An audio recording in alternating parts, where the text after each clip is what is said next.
محبت نیلا موسم۔ ہمارا گھرانہ شہر کے انتہائی متمول اور بااثر گھرانوں میں شمار ہوتا تھا۔ بابا بطور کمشنرز ریٹائر ہونے کے بعد باپ دادا کی وسیع و عریض زمینوں کے انتظامات سنبھالتے تھے۔ یہ اور بات ہے کہ وہ کبھی پکے زمیندار نہ بن سکے، اور ان کے اندر چھپا ایک سخت بیوروکریٹ ان کی شخصیت پر ہمیشہ نمایاں اور حاوی رہتا تھا۔ امی خود ایک بہت بڑے زمیندار کی بیٹی تھی، اور ان کے اندر پڑھی لکھی جاگیردارنیوں کی تمام خصوصیات موجود تھی۔ انگلش ادب میں ماسٹرز بھی ان کا کچھ نہیں بگاڑ پایا تھا۔ ہم 3 بھائی اور ایک بہن سمیت یہ خوشحال گھرانہ زندگی کی مخصوص ڈگر پر رواں دواں تھا۔ بابا کے رابطے میں ملک کے انتہائی اہم سیاستدانوں سے ہمہ وقت رہتے تھے، اور ہمارے ڈرائنگ روم میں ہر شام بابا کی بیٹھک ملک کے موجودہ حکمران طبقے کے وزیروں سے رہتی تھی۔ مجھے بچپن سے ہمیشہ اس بات پر حیرت رہتی تھی کہ ملک میں حکومتیں تو بدلتی رہتی ہیں، لیکن بابا کی بیٹھک میں وہی چند مخصوص چہرے روپ بدل کر موجود رہتے تھے۔ شاید بابا کی دوستی ہی ایسی سیاست دانوں سے تھی جو ہر حال میں اقتدار کے پالنے میں جھولتے رہتے تھے۔ شاید اسی لیے انہوں نے اپنے سب سے بڑے بیٹے سجاد اور بیٹی مدیہ کی شادی بھی انہی حکمرانوں میں کروا دی تھی۔ میری بہن مدیہ سندھ کے ایک بہت بااثر خاندان میں بیاہی گئی تھی، جو کہلاتے تو سندھ کے تھے، لیکن ان کی نئی نسل نے پاکستان کو صرف دارالحکومت سے زیادہ کبھی دیکھا بھی نہ تھا۔ مدیہ بھی اسلام آباد میں ہی رہائش پذیر تھی۔ سجاد بھائی کی شادی بھی پنجاب کے امرا خاندان کی بیٹی سے ہو چکی تھی، اور میری بھابھی ابرینا کو ہر وقت اس بات کی فکر کھائی جاتی تھی کہ کہیں کسی بھی موقع پر ان کا اونچا خاندان ہمارے خاندان سے نیچا ثابت نہ ہو جائے۔ ویسے ان کی اور سجاد بھائی کی خوب جمتی تھی، کیونکہ سجاد بھائی کو اپنے بزنس اور بیرون ملک دوروں سے ہی فرصت نہیں تھی، لہٰذا بھابھی اور امی خود ہی گھر کی پارٹیز اور تقریبات وغیرہ کے اہتمام میں جٹی رہتی تھی۔ اب رہ گئے میں، یعنی حماد امجد صاحب، اور مجھ سے چھوٹا اور گھر کا لاڈلا عباد، تو ہم دونوں ہی کو گھر کے ان ہنگاموں اور شور شرابوں سے کوئی دلچسپی نہیں تھی۔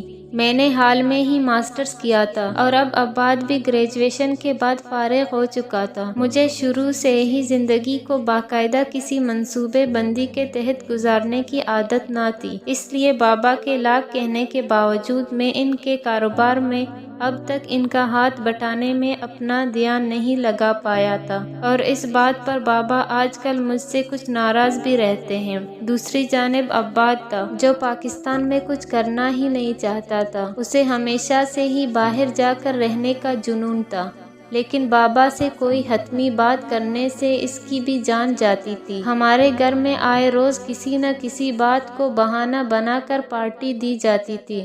کبھی کبھی میں سوچتا تھا کہ ہم امیروں کے پاس خوشی منانے کے بہانے اس قدر کم کیوں ہیں۔ شاید کہیں پڑھی ہوئی یہ بات سچ ہی تھی کہ امیروں کا یہ خیال ہے کہ غریب زیادہ خوش رہتے ہیں۔ اتنا ہی غلط ہے جتنا کہ غریب کا یہ گمان کہ امیر ان سے زیادہ خوش ہیں۔ آج بھی ہمارے گھر میں ایک پارٹی تھی۔ بہانہ یہ تھا کہ سجاد بھائی کے اکلوتے بیٹے نے آج پہلا سپارہ ختم کر لیا تھا۔ ہم امیروں میں دوسروں کے دیکھا دیکھی آج کل بچوں کو باقاعدہ کسی مولوی سے شام کو سپارہ پڑھوانے کا فیشن بھی زوروں پر تھا، یا پھر شاید اس کے پیچھے بابا کے بچپن کی سخت ترین اور دادا کی مخصوص پرورش کا بھی ہاتھ تھا۔ انہوں نے سجاد بھائی کو باقاعدہ حکم دے کر ان کے بیٹے سنی کے لیے کسی مولوی کا انتظام کرنے کا کہا تھا، جو بچے کو شام کو آ کر قرآن کا سبق دے جاتا تھا۔ یہ اور بات ہے کہ مہینے کے بیشتر دن بیچارے مولوی صاحب کو بنگلے کے گیٹ سے ہی بنا سبق دیے واپس پلٹنا پڑتا تھا، کیونکہ زیادہ تر گھر میں کسی نہ کسی پارٹی یا تقریب کا ہنگامہ ہی لگا رہتا تھا۔ اب ایسی ماڈرن پارٹیز میں بھلا ایک سیدھے سادے مولانا ٹائپ مولوی اور اس کی پرانی سی سائیکل کا بھلا کیا جوڑ؟ خود بھابھی کو بھی مولوی صاحب کا یہ ٹنٹنا ایک آنک نہیں بھاتا تھا، لیکن بابا کے رعب کے آگے بھلا کسی کی کب چلتی؟ لہٰذا بادل ناخواستہ اس رسم کو نبھایا جا رہا تھا۔ جانے ہم امیر ایسی چیزوں سے اتنی دور اور غریب ان رسومات سے اتنے قریب کیوں ہوتے ہیں؟ ہم مذہب کو بھی ایک رسم کی طرح نبھاتے ہیں اور غریب رسم کو بھی کسی مذہبی فریضے کی طرح نپٹاتے ہیں۔ خود میری بھی سنی کے مولوی صاحب سے آتے جاتے ایک آدھ بار رسمی سے علیق سلیق بس رستے میں یا پھر گھر کے مخصوص لاؤنج کے حصے میں جہاں وہ سنی کو سبق دے رہے ہوتے تھے ہو چکی تھی۔ مولوی علیم الدین صاحب دبلے پتلے سے ایک سیدھے سادے شخص تھے جنہیں میں نے ہمیشہ سفید کپڑوں کرتا پاجامہ میں ملبوس ہی دیکھا تھا۔ چہرہ پر نور، آنکھوں پر نظر کا چشمہ، چپ چاپ اور خاموش سے واضح داری ان کی چال ڈال سے نمایاں تھی۔ ہمیشہ سر اور آنکھیں جھکا کر بات کرنے والے، اپنی پرانی ریلی سائیکل پر شام 4 بجے نہایت پابندی سے آن موجود ہوتے اور نوکر جہاں انہیں بٹھا دیتا وہیں چپ چاپ خاموش بیٹھے رہتے اور سنی کے نیچے آنے کا انتظار کرتے۔ مجھے اس بات پر بھی ہمیشہ حیرت رہی کہ سنی جیسا شرارتی بچہ ان کے قابو میں کیسے آ گیا تھا، کیونکہ باقی ٹیچرز کی جو درگت وہ بناتا تھا، لیکن خلاف توقع مولوی صاحب کے سامنے وہ بڑا مؤدب بنا بیٹھا رہتا تھا۔ میں نے ایک آدھ بار آتے جاتے سنی کو مولوی صاحب کی نظر بچا کر اکسانے کی کوشش بھی کی تھی، لیکن اس پر کوئی اثر ہی نہیں پڑا تھا، اور شاید یہ سنی کی ہی فرمائش تھی کہ آج کی پارٹی جو خود سنی ہی کے پہلا پارہ ختم کرنے کے اعزاز میں منعقد کی جا رہی ہے، اس میں اس کے استاد یعنی مولوی صاحب کی شرکت لازمی تھی، ورنہ اس نے گھر بھر کو دھمکی دی تھی کہ وہ خود بھی پارٹی میں نہیں آئے گا اور نہ ہی اپنی مما کے پسند کے کپڑے پہنے گا۔ امی اور بھابھی سنی کی اس فرمائش پر جذبز ہوئی تھی۔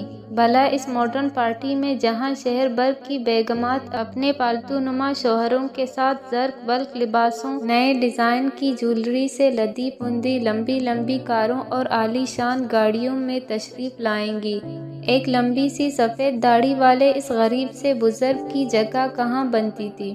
مخمل میں ٹاٹ کا پیوند ہونا۔